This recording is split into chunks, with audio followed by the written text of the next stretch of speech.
افلا یتدبرون القرآن، تدبر قرآن، مولانا امین احسن اصلاحی رحمہ اللہ۔ سورہ صافات آیات 75 تا 148۔ آگے کا مضمون۔ آگے اختصار کے ساتھ حضرت نوح علیہ السلام، حضرت ابراہیم علیہ السلام، حضرت اسماعیل علیہ السلام، حضرت اسحاق علیہ السلام، حضرت موسیٰ علیہ السلام، حضرت ہارون علیہ السلام، حضرت الیاس علیہ السلام، حضرت لوط علیہ السلام اور حضرت یونس علیہ السلام کی سرگزشتیں بیان ہوئی ہیں، اور ہر سرگزشت کے آخر میں اس مضمون کی ترجیح ہے کہ اللہ نے اپنے پیغمبر کو رحمت و سلامتی سے نوازا ہے، اس کی دعوت کو فروغ بخشا، اور اپنے خوب کار بندوں کو اللہ تعالی ہمیشہ اسی طرح صلہ دیتا ہے۔ یہی ترجیح در حقیقت ان سرگزشتوں کا لب لباب ہے۔ پیغمبروں کے ذکر میں ترتیب حضرت ہارون علیہ السلام تک تو تاریخی ہے، اس کے بعد ترتیب صفاتی ہو گئی ہے۔ اس کی وضاحت آیات کی تفسیر کے ذیل میں آئے گی۔ اس روشنی میں آیات کی تلاوت فرمائیے۔ اعوذ باللہ من الشیطان الرجیم، بسم اللہ الرحمن الرحیم۔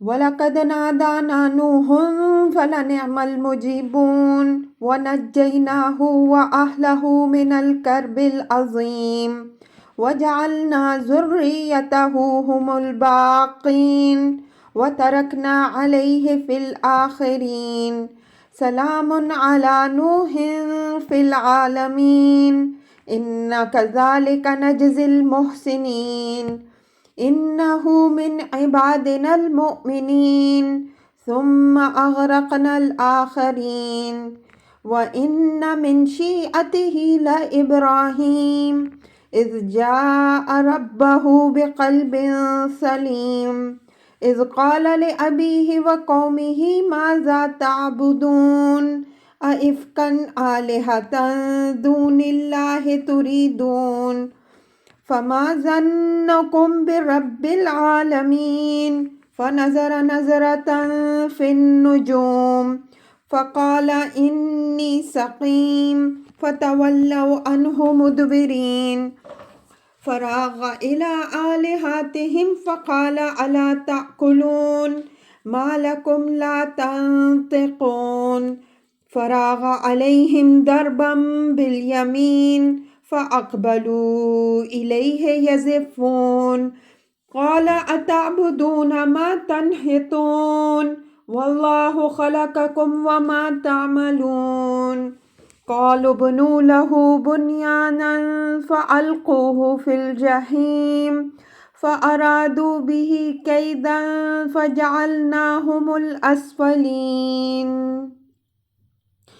وقال إني ذاهب إلى ربي سيهدين رب هب لي من الصالحين فبشرناه بغلام حليم فلما بلغ معه السعي قال يا بني إني أرى في المنام أني أذبحك فانظر ماذا ترى قال يا أبت افعل ما تؤمر ستجدني إن شاء الله من الصابرين فلما أسلم وتله للجبين وناديناه أن يا إبراهيم قد صدقت الرؤيا إن كذلك نجزي المحسنين إن هذا لهو البلاء المبين وفديناه بذبح عظيم وتركنا عليه في الآخرين سلام على إبراهيم كذلك نجزي المحسنين إنه من عبادنا المؤمنين وبشرناه بإسحاق نبيا من الصالحين وباركنا عليه وعلى إسحاق ومن ذريتهما محسن وظالم لنفسه مبين وَلَقَدْ مَنَنَّا عَلَى مُوسَى وَهَارُونَ وَنَجَّيْنَاهُمَا وَقَوْمَهُمَا مِنَ الْكَرْبِ الْعَظِيمِ وَنَصَرْنَاهُمْ فَكَانُوا هُمُ الْغَالِبِينَ وَآتَيْنَاهُمَا الْكِتَابَ الْمُسْتَبِينَ وَهَدَيْنَاهُمَا الصِّرَاطَ الْمُسْتَقِيمَ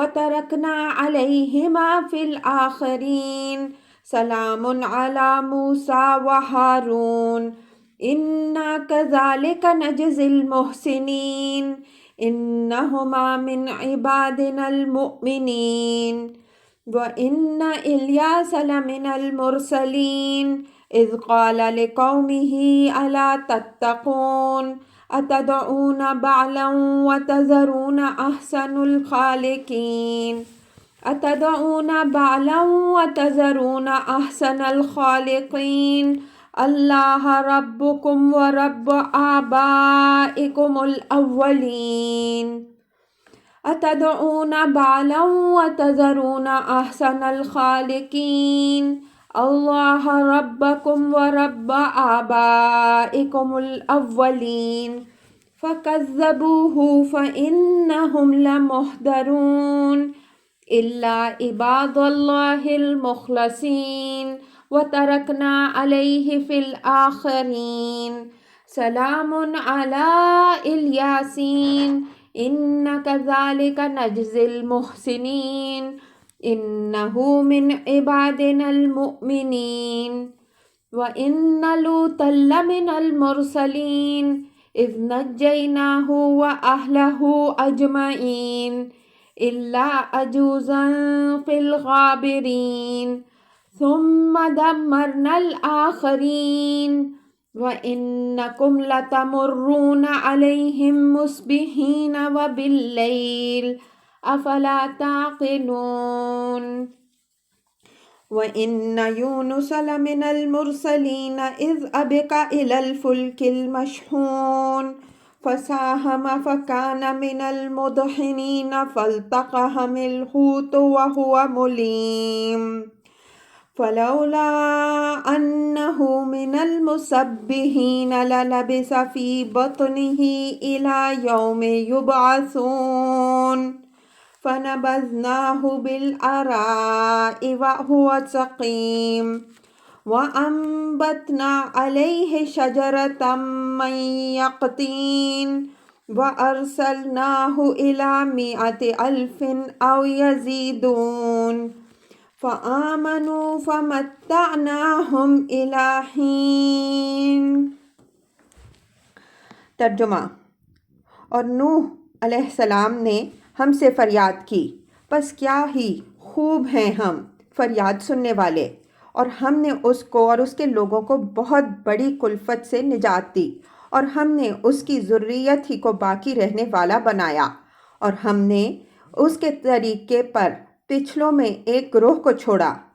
نوح علیہ السلام پر سلامتی ہے دنیا والوں میں، ہم خوبکاروں کو ایسا ہی صلہ دیا کرتے ہیں، بے شک وہ ہمارے با ایمان بندوں میں سے تھا، پھر ہم نے اوروں کو غرق کر دیا۔ اور اسی کی جماعت میں سے ابراہیم بھی تھا، جب کہ وہ حاضر ہوا اپنے رب کے حضور میں قلب سلیم کے ساتھ، جب کہ اس نے اپنے باپ اور اپنی قوم کے لوگوں سے کہا کہ بھلا تم لوگ کس چیز کو پوچھتے ہو؟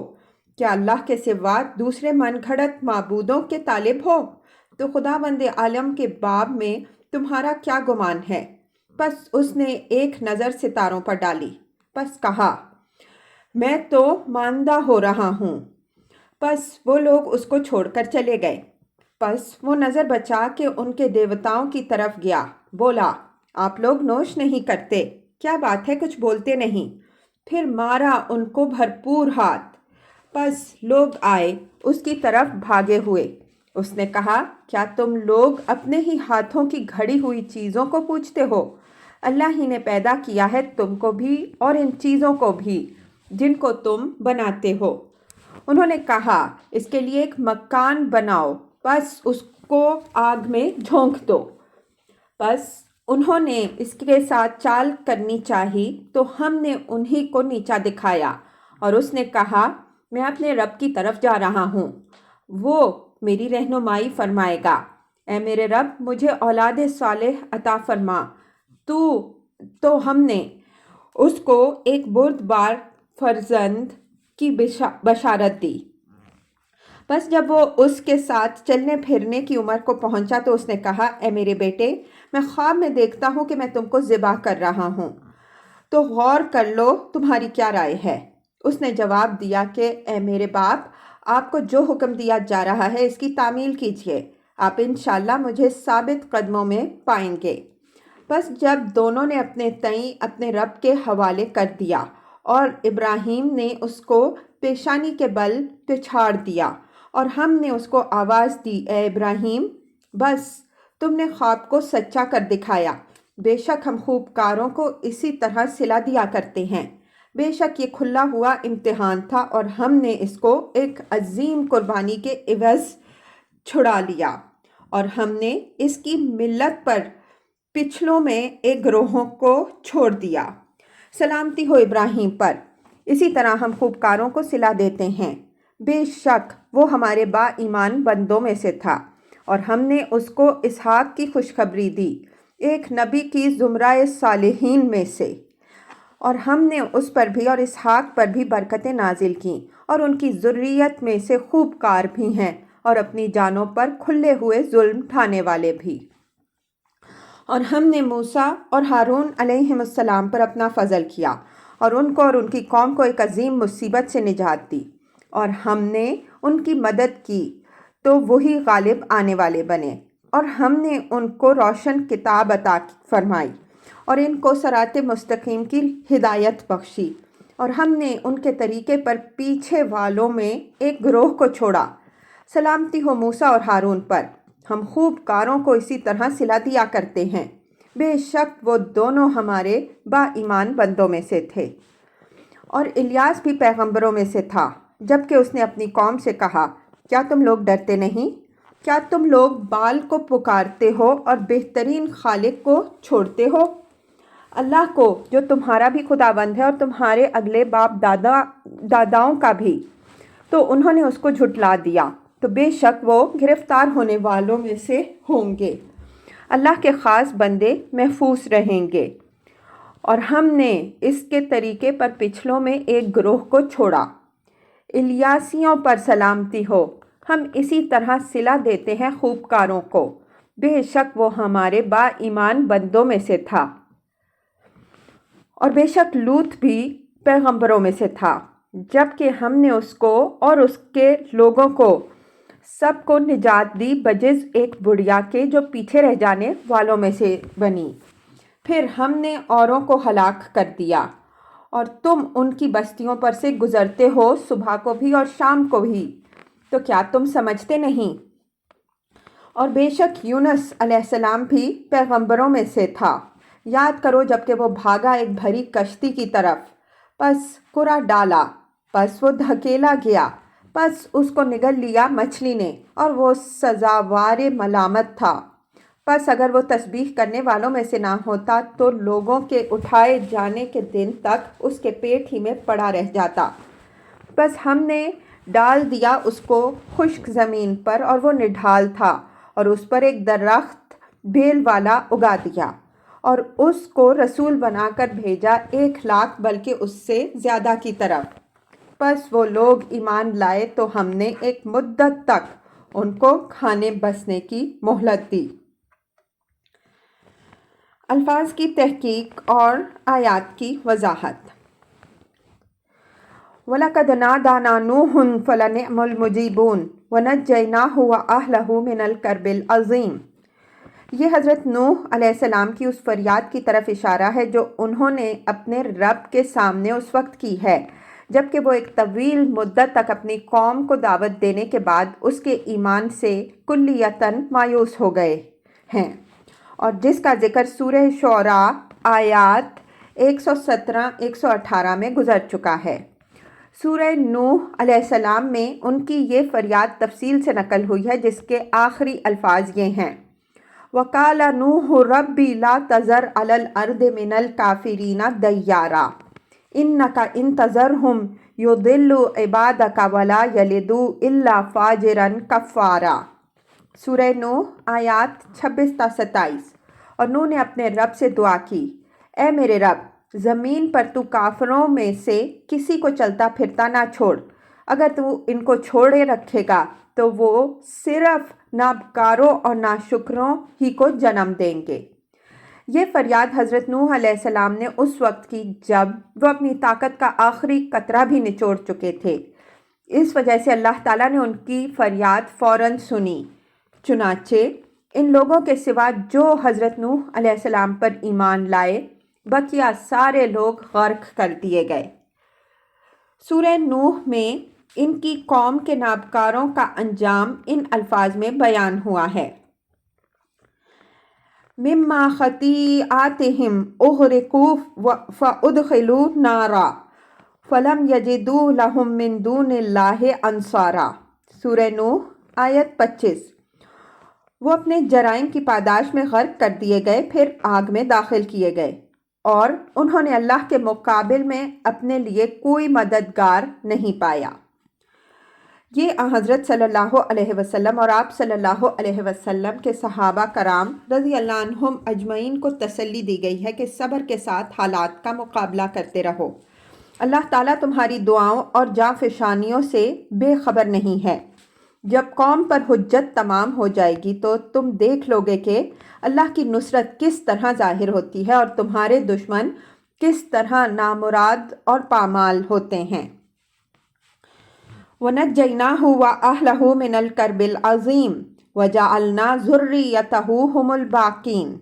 فرمایا کہ ہم نے نوح علیہ السلام اور ان کے ساتھیوں کو اس عظیم آفت سے محفوظ رکھا جس میں نوح علیہ السلام کی پوری قوم مبتلا ہوئی۔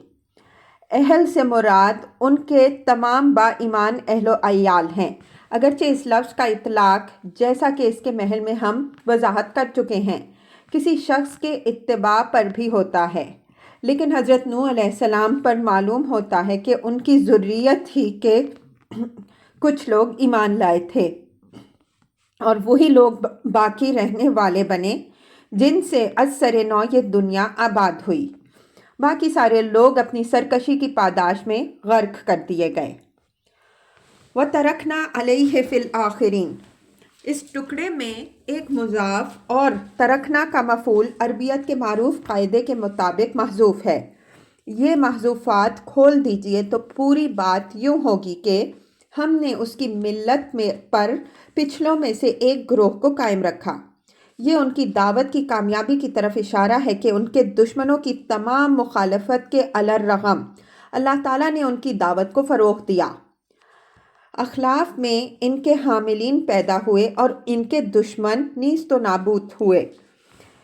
اس میں بھی حضرت صلی اللہ علیہ وسلم کے لیے بشارت ہے کہ اللہ تعالیٰ تمہاری دعوت کو فروغ دے گا، آنے والی نسلوں میں یہ قائم و دائم رہے گی، اور جو لوگ آج تمہاری مخالفت میں سرگرم ہیں ان کا کوئی نام لینے والا بھی باقی نہیں رہے گا۔ سلام علی نوح فی العالمین انا کذالک نجزی المحسنین انہ من عبادنا المؤمنین۔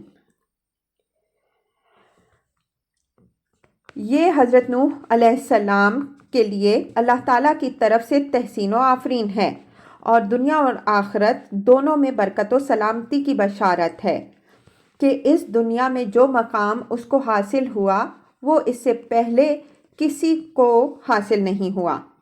تمام خلق میں یہ بازی اسی نے جیتی۔ اِنَّا كَذَلِكَ نَجْزِي الْمُحْسِنِينَ۔ یہ اس حقیقت کا اعلان ہے کہ یہ معاملہ صرف حضرت نوح علیہ السلام ہی کے لیے خاص نہیں ہے، بلکہ اللہ تعالیٰ نے اپنے خوب کار بندوں کے ساتھ ہمیشہ یہی معاملہ کیا ہے اور آئندہ بھی وہ اپنے مخلص بندوں کے ساتھ یہی کرے گا۔ یہ فضیلت کسی ذات کے ساتھ نہیں بلکہ صفات کے ساتھ مخصوص ہے۔ جو لوگ اپنے اندر احسان کی صفت پیدا کریں گے اللہ تعالیٰ ان کو اسی طرح صلہ دے گا۔ لفظ احسان کی وضاحت اس کتاب میں جگہ جگہ ہو چکی ہے۔ اس کی اصل حقیقت پورے اخلاص کے ساتھ اللہ تعالیٰ کے احکام کی بجا آوری ہے۔ اِنَّهُ مِنْ عِبَادِنَا الْمُؤْمِنِينَ، یہاں لفظ مؤمن اپنے کامل معنی میں ہے۔ یہ فقرہ بھی حضرت نوح علیہ السلام کے لیے اللہ تعالیٰ کی طرف سے تحسین و آفرین کے مفہوم میں ہے کہ بے شک وہ ہمارے راسخ الایمان بندوں میں سے تھا۔ مطلب یہ ہے کہ جو لوگ ایمان کا دعویٰ اور اس کی دعوت لے کر اٹھے ہیں ان کو اپنے سامنے یہ اسوہ رکھنا چاہیے۔ ایمان کا حقیقی مقتضا یہی ہے۔ جو لوگ اس طرح ایمان کا حق ادا کرتے ہیں وہی لوگ مرتبہ احسان پر فائز ہوتے ہیں، اور انہی کے لیے اللہ تعالیٰ کے ہاں یہ فضیلت ہے کہ جو نوح علیہ السلام کو حاصل ہوئی۔ ثم اغرقنا الآخرین، یعنی اللہ تعالیٰ نے ان لوگوں کو چھانٹ لیا جن کے اندر صلاحیت تھی، باقی سارے لوگوں کو غرق کر دیا۔ یہی اس دنیا کی خلقت کی غایت ہے۔ اس کے اندر سے اللہ تعالیٰ ان لوگوں کو چھانٹ لے گا جو اپنے اندر صلاحیت کا ثبوت دیں گے، باقی سارے لوگوں کو خس و خاشاک کی طرح جہنم میں جھونک دے گا۔ وَإِنَّ مِن شِيعَتِهِ لَإِبْرَاهِيمَ، حضرت نوح علیہ السلام کے بعد سب سے زیادہ جلیل القدر نبی و رسول حضرت ابراہیم علیہ السلام ہیں۔ ان کی نسبت فرمایا کہ یہ بھی انہی کے زمرہ اور گروہ میں سے ہیں۔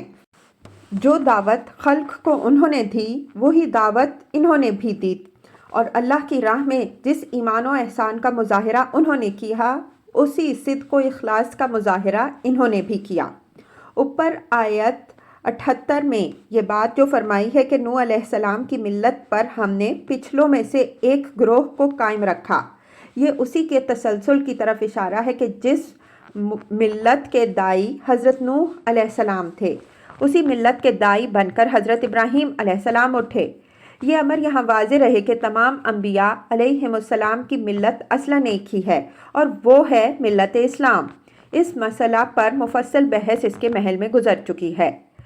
یہاں یہ امر بھی قابل توجہ ہے کہ تالمود سے معلوم ہوتا ہے کہ حضرت ابراہیم علیہ السلام کی تربیت حضرت نوح علیہ السلام نے فرمائی ہے۔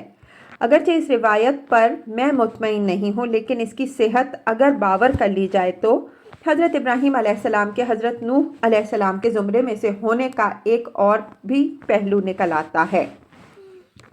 اذ جاء ربہ بقلب سلیم، یہ تعبیر ہے حضرت ابراہیم علیہ السلام کی کامل حنفیت، اللہ کی طرف ان کی پوری یکسوئی اور ان کے کمال صدق و اخلاص کی۔ قلب سلیم سے مراد وہ دل ہے جو شرک و نفاق کے امراض سے بالکل محفوظ و پاک ہو۔ سورہ شعراء میں یوم لا ینفع مال ولا بنون الا من اتی اللہ بقلب سلیم 88 تا 79، اس دن کو یاد کرو جس دن نہ مال کام آئے گا اور نہ اولاد، صرف وہ لوگ فیروز مند ہوں گے جو خدا کے حضور میں قلب سلیم لے کر حاضر ہوں گے۔ یعنی نہ تو ان کے دلوں کے اندر شرک و نفاق کا کوئی روگ ہوگا اور نہ ان کی وفاداری منقسم ہوگی، بلکہ ان کے دل ہر آلائش سے پاک ہوں گے اور ان کی محبت و اطاعت تمام تر اللہ واحد کے لیے ہوگی۔ اذ قال لأبیہ وقومہ ماذا تعبدون ائفکا آلہۃ دون اللہ تریدون، یہ حضرت ابراہیم علیہ السلام کی حنفیت اور ان کے کمال اخلاص و توحید کے بیان کے لیے ان کی اس دعوت کا حوالہ ہے جو انہوں نے اپنے باپ اور اپنی قوم کو دی۔ ماذا تعبدون کے الفاظ تحقیر پر دلیل ہیں، یعنی انہوں نے ان کو ملامت فرمائی کہ بھلا یہ کیا بے حقیقت چیزیں ہیں جن کو تم لوگ پوج رہے ہو۔ افک کے معنی جھوٹ اور بے حقیقت بات کے ہیں، یعنی کیا محض جھوٹ موٹ اپنے جی سے گھڑ کر خدا کے سوا تم دوسرے معبودوں کے طالب بنے ہو۔ فما ظنکم برب العالمین، یہ جملہ الفاظ کے لحاظ سے جتنا مختصر ہے معنی کے اعتبار سے اتنا ہی وسیع ہے۔ مطلب یہ ہے کہ اگر تم خدا کے سوا دوسرے معبودوں کے طالب بنے ہو تو خدا رب العالمین کے بارے میں تمہارا کیا گمان ہے؟ کیا تم اس بدگمانی میں مبتلا ہو کہ یہ تنہا تمہاری ضروریات کی کفالت اور تمہاری حفاظت سے قاصر ہے؟ کیا وہ اکیلا اس دنیا کے انتظام سے عاجز ہے؟ اس وجہ سے تم نے اس کے لیے مددگار تلاش کیے ہیں۔ کیا تم اس وہم میں مبتلا ہو کہ وہ اس دنیا کے ہر گوشے اور ہر فرد کے حالات سے باخبر نہیں ہو سکتا؟ اس وجہ سے اس کو باخبر کرنے کے لیے دوسرے وسائل و وسائط کی ضرورت ہے۔ کیا تم اس کے عدل و رحم سے مایوس ہو کہ اس کی رحمت حاصل کرنے کے لیے تم نے اپنے جی سے اس کے دربار کے لیے سفارشی ٹھہرائے ہیں؟ مطلب یہ ہوا کہ جب تک خداوند عالم کے بارے میں اس قسم کی کوئی بدگمانی کسی کو نہ ہو، اس وقت تک وہ اس کے سوا کسی کو اپنا معبود بنانے کا ننگ گوارا نہ کرے گا۔ اگر کوئی شخص اپنے رب سے اس قسم کا کوئی سوء ظن رکھتا ہے تو اسے یہ بات یاد رکھنی چاہیے کہ العیاذ باللہ خدا کوئی بے حمیت و بے غیرت ہستی نہیں ہے کہ وہ اپنی ذات اور اپنی مملکت میں ہر ایک کی شرکت و مداخلت گوارا کر لے، بلکہ وہ عزیز و جبار اور غیور و متکبر ہے۔ اس وجہ سے وہ ایسے تمام لوگوں کو جہنم میں جھونک دے گا جو اس کی خدائی میں شریک بننے کے مدعی ہوں گے یا دوسروں کو شریک بنائیں گے۔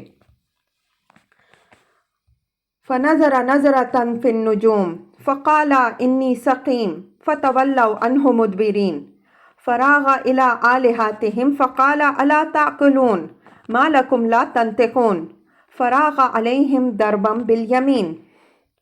مذکورہ بالا تقریر حضرت ابراہیم علیہ السلام نے معلوم ہوتا ہے معبد میں کسی تقریر کے موقع پر کی تھی۔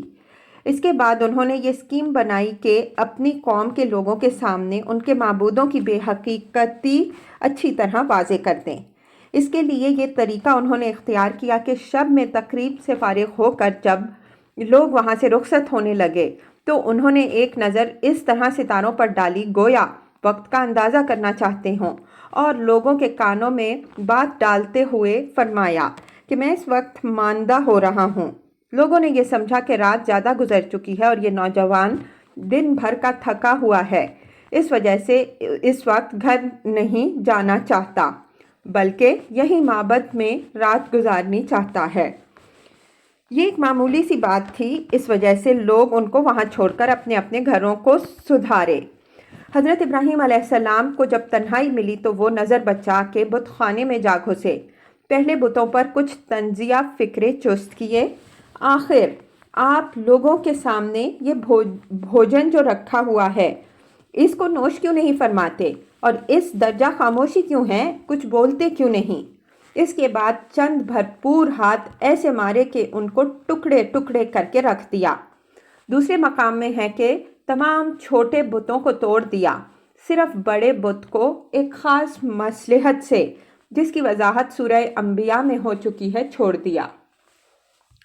یہ اصل واقعے کی سیدھی سادھی شکل ہے جو الفاظ قرآن سے سامنے آتی ہے، لیکن مفسرین نے معلوم نہیں کس طرح اس کے تحت بعض ایسی روایات نقل کر دی ہیں جن سے یہ بات نکلتی ہے کہ نعوذ باللہ حضرت ابراہیم علیہ السلام نے اس موقع پر غلط بیانی کی اور وہ ستاروں کے مؤثر ہونے پر عقیدہ رکھتے تھے۔ حضرت ابراہیم علیہ السلام نے ستاروں پر جو نظر ڈالی تو اس وجہ سے نہیں کہ وہ ستارہ پرستوں کی طرح ان کی کسی تاثیر کے قائل تھے، بلکہ وہ محض وقت کا اندازہ کرنا چاہتے تھے۔ جب تک گھڑیوں کا رواج نہیں ہوا تھا، لوگ شب میں وقت کا اندازہ کرنا ہوتا تو ستاروں کو دیکھتے اور دن میں سورج کو۔ اس زمانے میں جس طرح وقت معلوم کرنے کے لیے ہر شخص کی نگاہ کلائی کی گھڑی کی طرف جاتی ہے، بدویانہ زندگی میں اس مقصد کے لیے ہر شخص کی نظر بے ساختہ آسمان کی طرف اٹھتی۔ حضرت ابراہیم علیہ السلام نے بھی بالکل اسی مقصد سے ستاروں پر ایک نظر ڈالی۔ اس کا کوئی تعلق نہ ستارہ پرستوں کے اوہام سے تھا اور نہ کواکب کی تاثیر سے۔ اسی طرح انہوں نے یہ جو فرمایا کہ انی سقیم، تو یہ بھی انہوں نے کوئی غلط بیانی نہیں کی۔ سقیم عربی زبان میں مریض، ماندہ، مضمحل، نڈھال اور ضعیف و ناتواں کے سب کے لیے آتا ہے۔ جس کلام کے در و بست میں چستی نہ ہو اس کو بھی سقیم کہتے ہیں۔ اسی صورت میں آگے حضرت یونس علیہ السلام کے ذکر میں ہے کہ فَنَبَذْنَاهُ بِالْعَرَاءِ وَهُوَ سَقِيمٌ۔ ظاہر ہے کہ یہ لفظ یہاں ضعیف و کمزور ہی کے معنی میں استعمال ہوا ہے۔ اوپر ہم یہ اشارہ کر چکے ہیں کہ یہ موقع معبد میں کسی میلے کا تھا۔ ایسے موقع پر ایک حد تک ماندہ و مضمحل تو ہر شخص ہو جاتا ہے۔ اسی کیفیت کا احساس حضرت ابراہیم علیہ السلام نے بھی فرمایا، اور چونکہ وہ معبد کے اندر ہی رات گزارنے کا ارادہ رکھتے تھے، اس وجہ سے انہوں نے آسمان پر ایک نظر ڈال کر اور یہ فکرہ فرما کر معبد کے ذمہ داروں اور محافظوں کو یہ تصور دے دیا کہ گویا وہ تھکان اور مضمحل اور زیادہ رات گزر جانے کے سبب سے اس وقت گھر نہیں جانا چاہتے بلکہ یہیں پر رہنا چاہتے ہیں۔ اس طرح اگرچہ معبد کے اندر قیام کے لیے انہوں نے ایک توریہ کیا جس سے معبد کے محافظ مغالطہ میں پڑ گئے، لیکن اس توریہ کے لیے حضرت ابراہیم علیہ السلام نے جو طریقہ اختیار فرمایا اور جو الفاظ زبان سے نکلے، اس میں نہ کسی جھوٹ کی آمیزش تھی، نہ کسی بدعقیدگی کی، بلکہ یہ اسی طرح کا ایک پاکیزہ توریہ تھا جس کی بعض نہایت عمدہ مثالیں پیچھے گزر چکی ہیں۔ فَتَوَلَّوْا عَنْهُ مُدْبِرِينَ۔ یہ رویہ بیان ہوا ہے معبد کے پہرے داروں کا اور ذمہ داروں کا۔ انہوں نے حضرت ابراہیم علیہ السلام کے انداز اور ان کے فکرے سے یہ گمان کیا کہ یہ نوجوان تھکان محسوس کر رہا ہے اور رات چونکہ زیادہ گزر چکی ہے اس وجہ سے اس وقت گھر نہیں جانا چاہتا۔ حضرت ابراہیم علیہ السلام کا یہ ارادہ ان کو بالکل بے ضرر محسوس ہوا، اس وجہ سے انہوں نے اس میں مخل ہونا پسند نہیں کیا بلکہ ان کو چھوڑ کر وہ اپنے اپنے ٹھکانوں کو چلے گئے۔ فراغ الی آلہتہم، لفظ روغان عربی میں نظر بچا کر، کترا کر اور کاؤ بکا لگا کر کہیں جانے یا پہنچنے کے لیے آتا ہے۔ اس سے معلوم ہوتا ہے کہ حضرت ابراہیم علیہ السلام نے بتوں تک پہنچنے کے لیے یہ اہتمام اس وقت کیا ہے جب ان کو اندازہ ہو گیا کہ پہرے دار سو چکے ہیں۔ اس وقت وہ چپکے سے اٹھے اور دبے پاؤں سب کی نگاہیں بچا کر معبد کے اس حصے میں پہنچے جہاں بت رکھے ہوئے تھے۔ فَقَالَ أَلَا تَعْقِلُونَ مَا لَكُمْ لَا تَنطِقُونَ۔ پہلے انہوں نے ان پر کچھ طنزیہ فکرے چست کیے۔ فرمایا کہ یہ لذیذ کھانے اور حلوے جو آپ کے پجاریوں نے آپ لوگوں کے سامنے پیش کیے ہیں، ان کو آخر تناول کیوں نہیں فرماتے، اور یہ آپ لوگ چپ چپ سے کیوں ہیں، کچھ گفتگو نہیں کرتے۔ ان طنزیہ فکروں سے واضح ہوتا ہے کہ حضرت ابراہیم علیہ السلام نے جس وقت یہ اقدام کیا ان پر کسی گھبراہٹ کا کوئی اثر نہیں تھا، بلکہ وہ نہایت خوشگوار موڈ میں تھے۔ ان کو اپنی اسکیم کے مطابق ان خداوندوں کی تواضع کرنے کا نہایت عمدہ موقع ہاتھ آ گیا تھا اور ان کی تدبیر بالکل کامیاب رہی۔ فراغ علیہم ضربا بالیمین۔ اس جملے کی اصل ترکیب کلام یوں ہے: فراغ علیہم یضربہم ضربا بالیمین۔ اس وجہ سے اس کا صحیح مفہوم یہ ہوگا کہ پس وہ ان پر پل پڑے مارتے ہوئے بھرپور ہاتھ۔ لفظ یمین داہنے ہاتھ کے لیے آتا ہے اور داہنے ہاتھ کی ضرب چونکہ بھرپور ہوتی ہے اس وجہ سے یہاں یہ بھرپور ہاتھ مارنے کے مفہوم میں استعمال ہوا ہے۔